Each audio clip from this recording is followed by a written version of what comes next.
കേരളവും ചൈനയും തമ്മിൽ എന്താണ് വ്യത്യാസം? വികസന പ്രവർത്തനങ്ങളുടെ നടത്തിപ്പ് കാര്യത്തിലാണ് കാര്യമായ വ്യത്യാസമെന്ന് ആരെക്കാളും നന്നായി അറിയാവുന്നത് പിണറായി സഖാവിനാണ്. വെറുമൊരു ക്യൂബ മുകുന്ദൻ അല്ലാത്തതിനാൽ വികസനത്തിന്റെ കാര്യത്തിൽ പിണറായി പണ്ടേ വ്യത്യസ്തനാണ്.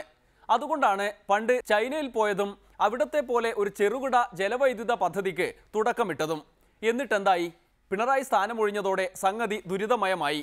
ചൈനക്കാർ ജീവനും കൊണ്ട് രക്ഷപ്പെട്ടു അത്രേ. ഒരു വൈദ്യുത പദ്ധതി കാണാൻ വേണ്ടി പോയി. ഒരു വളരെ ചെറുകിട പദ്ധതിയാണ്. ആ ചെറുകിട പദ്ധതി കാണാൻ വേണ്ടി വല്ലാതെ ഉള്ളോട്ട് പോകണം. ഒരു മലമ്പ്രദേശം, കാട് ഒക്കെ ഉള്ളതാണ്. അപ്പോൾ അവിടെ ചെന്നപ്പോൾ കാണുന്നത് ഒരു ചെറിയ അണക്കെട്ടുണ്ട്. ഈ വൈദ്യുത പദ്ധതിയുടെ ഭാഗമായിട്ട് അതിൽ നിന്ന് വൈദ്യുതി ഉൽപ്പാദിപ്പിക്കുന്നുണ്ട്. ഏറ്റവും പ്രത്യേകതയായിട്ട് തോന്നിയത് അവിടെയുള്ള സ്റ്റാഫിൻ്റെ എണ്ണം പറഞ്ഞാൽ നമ്മുടെ ആളുകൾക്ക് വിശ്വാസം വരില്ല. ഒരാളാണ്, കൂടി ഒരു പട്ടിയുണ്ട്.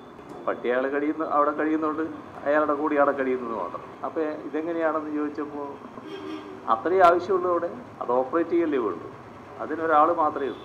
ആ ആളാണ് അത് നടത്തുന്നത്. അവരെ ഫോട്ടോ എല്ലാം വെച്ചിട്ടുണ്ട് അവിടെ. അതിൽ മാവോ സേതുങ് അവിടെ സന്ദർശിച്ച ഫോട്ടോ ആ കൂട്ടത്തിലുണ്ട്.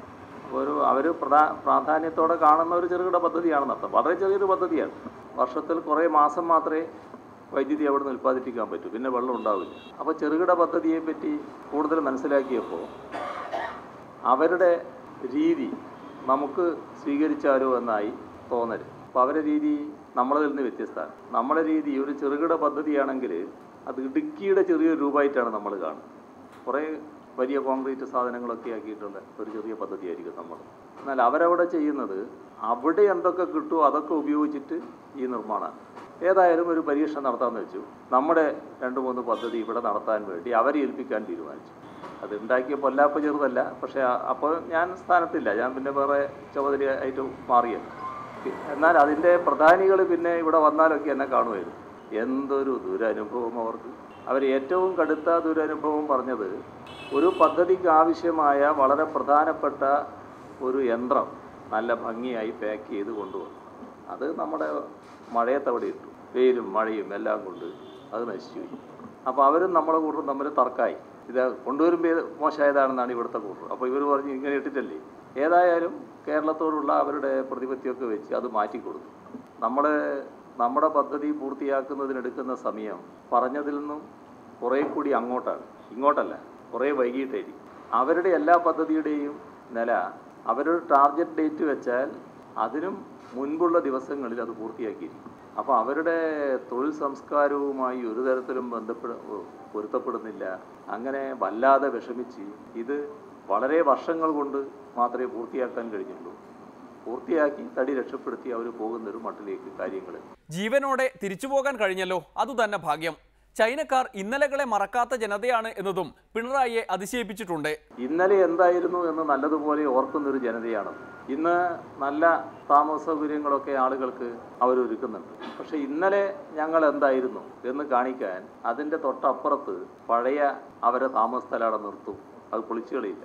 അങ്ങനെ ഒരു സ്ഥലം ഞങ്ങളെ അവർ കാണിച്ചിരുന്നു. ആദ്യത്തെ സ്ഥലം എന്ന് പറഞ്ഞാൽ ഒരു തൊഴുത്തിനേക്കാളും മോശമാണ്. തൊഴുത്തിപ്പം നല്ല തൊഴുത്തുണ്ടല്ലോ. വളരെ മോശമായിട്ട് കിടക്കുന്ന ഒരു കാലിത്തൊഴുത്തിനേക്കാളും മോശമായിട്ടുള്ളതാണ് ആദ്യത്തെ സ്ഥലം. അങ്ങനെ എല്ലാ തരത്തിലും വെള്ളമൊക്കെ കെട്ടിക്കിടന്ന് അങ്ങനെയുള്ളൊരു സ്ഥലമാണ്. അപ്പോൾ ഞങ്ങൾ ചോദിച്ചു, എന്തിനാണ് ഇതിങ്ങനെ നിർത്തിയിരിക്കുന്നത് നിങ്ങൾ? ഇത് ഞങ്ങൾ എന്തായിരുന്നു എന്ന് ഞങ്ങൾ ഓർമ്മിക്കണമല്ലോ, അതിനു വേണ്ടി നിർത്തിയതാണ് എന്നാണ്. അങ്ങനെയൊക്കെ ആണെങ്കിലും കമ്മ്യൂണിസ്റ്റുകാർ വിശ്വാസത്തിന് എതിരാണല്ലോ എന്ന് ചില എതിരാളികൾ തിരിച്ചു ചോദിക്കും. അതിന് എന്ത് ഉത്തരം പറയും? നമ്മുടെ നാട്ടിൽ ഒരു ചിന്ത, കമ്മ്യൂണിസ്റ്റുകാരായാൽ പിന്നെ ഈ വിശ്വാസികൾക്കൊന്നും ആ നാട്ടിൽ ജീവിക്കാൻ കഴിയില്ല എന്നാണ്. ഇതിൽ പരം അസംബന്ധമായൊരു ചിന്തയില്ല. നമ്മുടെ നാട്ടിലെ ഏതൊരു ആരാധനാലയത്തിൽ പോയാൽ കാണുന്നതിനേക്കാളും കൂടുതൽ ആളുകളെ ചൈനയിലെ ചില കേന്ദ്രങ്ങളിൽ കാണാൻ സാധിക്കും. അത് ടൂറിസ്റ്റ് കേന്ദ്രമല്ല, അവിടുത്തെ വിശ്വാസത്തിൻ്റെ ഭാഗമായുള്ള കേന്ദ്രമാണ്. പക്ഷേ വിശ്വാസികൾക്കും അവിടെ പോകാം, അവിടെ കാണാൻ ചെല്ലുന്നവർക്കും അവിടെ ചെല്ലാം. അതിനൊന്നും വേറെ തടസ്സമൊന്നുമില്ല. അത് ഒട്ടേറെ സ്ഥലങ്ങളിൽ കാണാൻ പറ്റും. എന്താണത് കാണിക്കുന്നത്? ജനകീയ ചൈന പോലെയുള്ള ഒരു രാഷ്ട്രത്തിൽ കമ്മ്യൂണിസ്റ്റ് പാർട്ടി രാഷ്ട്രത്തിൻ്റെ ആകെ അധികാരത്തിലിരിക്കുമ്പോൾ ഭരണകൂടം പാർട്ടിയുടെ കയ്യിലാണ്, അല്ലെങ്കിൽ അത് നേതൃത്വം കൊടുക്കുന്നത് പാർട്ടിയാണ്. അങ്ങനെയുള്ള ഒരു രാജ്യത്ത് അവരവരുടെ വിശ്വാസത്തിനനുസരിച്ച് ജീവിക്കാനുള്ള സ്വാതന്ത്ര്യമുണ്ട്. ഇത് ഞങ്ങൾ എപ്പോഴും പറയുന്നൊരു കാര്യമാണ്. ഇവിടെ CPIM-നെ വിശ്വാസികൾക്കെതിരാണ് എന്ന് പറഞ്ഞുകൊണ്ട് മുദ്ര കുത്താൻ ചിലർ വല്ലാതെ താല്പര്യമെടുക്കുന്നുണ്ട് എന്നത് ഈ ഘട്ടത്തിൽ നാം പ്രത്യേകമായി ഓർക്കേണ്ടതാണ്. CPIM-ന്റെ ഒരു വലിയ പരിപാടി നടക്കുന്നു എന്ന് വിചാരിക്കുക. ചിലപ്പോൾ ആയിരങ്ങൾ, പതിനായിരങ്ങൾ, ലക്ഷങ്ങളൊക്കെ പങ്കെടുക്കുന്ന പരിപാടി CPIM-ന് നടക്കാറുണ്ട്. ഞങ്ങൾക്കും ഈ നാട്ടിലുള്ള ഏതൊരാൾക്കും അറിയാലോ, ആ പരിപാടിയിൽ മഹാഭൂരിപക്ഷം നമ്മുടെ നാട്ടിലുള്ള വിവിധ വിശ്വാസികളാണ്. ഏതെങ്കിലും വിശ്വാസത്തിനെതിരെ പോരാടാൻ പുറപ്പെട്ട ഒരു പാർട്ടിയല്ലല്ലോ CPIM. ചില സങ്കുചിത താല്പര്യങ്ങൾ വെച്ച് തെറ്റായി ചിത്രീകരിക്കുന്ന കാഴ്ചയാണ് കാണാൻ സാധിക്കുന്നത്. ഇനിയിപ്പോൾ ശോഭായാത്രയും ഗണേശോത്സവവും ഒക്കെ സംഘടിപ്പിച്ച് വാർത്തകളിൽ നിറഞ്ഞു നിൽക്കുന്നതിനാൽ അത്തരത്തിലുള്ള കുപ്രചരണങ്ങൾ ആരു നടത്തിയാലും വിജയിക്കില്ല. ഒരിടവേള കൂടി, അത് കഴിഞ്ഞ് ലൈറ്റ് മെട്രോ. അത് ഏറ്റെടുക്കാൻ കുറച്ചൊരു മടിയുണ്ട്, എങ്ങനെ ചെയ്യേണ്ടതെന്നറിയാതെ.